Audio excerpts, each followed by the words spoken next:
Welcome. In this video, we're going to determine if this integral here diverges or converges using the comparison test.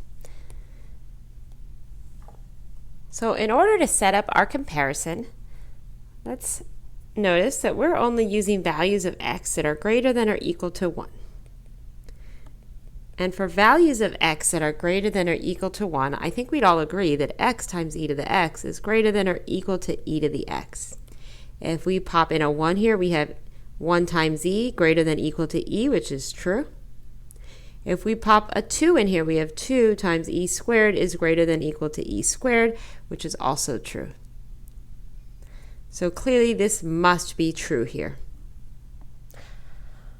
Okay, well let's take the reciprocal of both sides. That is, let's compare 1 over x e to the x and 1 over e to the x. Since we wrote the reciprocals of each side, we need to change the direction of our inequality. So now we have it less than or equal to. So here is our original integrand. And we are comparing it to 1 over e to the x. And then before I finish this comparison, I just want to point out that since x is greater than or equal to 1, we know that this value will always be positive. So both of these functions are larger than 0. All right, now that that is done, let's figure out if this integral, that is the integral from 1 to infinity of 1 over e to the x dx, let's figure out if this integral converges. So we rewrite this as the limit as t approaches infinity, and then our integral runs from 1 to t. Our integrand is e to the x, and then we have our dx. So this is the limit as t approaches infinity. From 1 to t is our integral of e to the negative x dx. The antiderivative of e to the negative x is negative e to the negative x. And of course, we still have our limit here as t approaches infinity.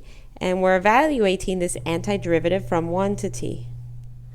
So we have the limit as t approaches infinity of negative e to the negative t plus e to the negative 1.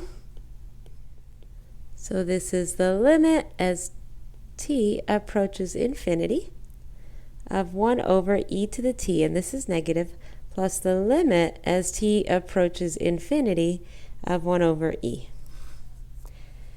Well, as t gets larger and larger, this unit fraction here is going to get closer and closer to the x-axis.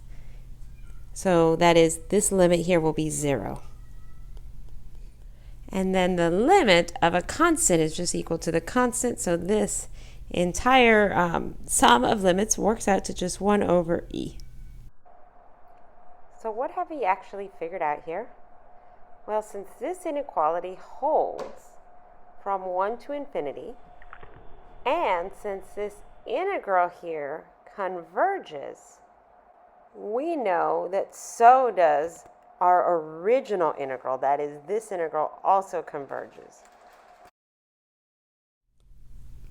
So since this inequality here holds, that is, this value of 1 over x, this expression is always larger than the integrand we were first interested in, and since this integral is convergent, we know by the comparison test that the original integral we were looking at is also convergent.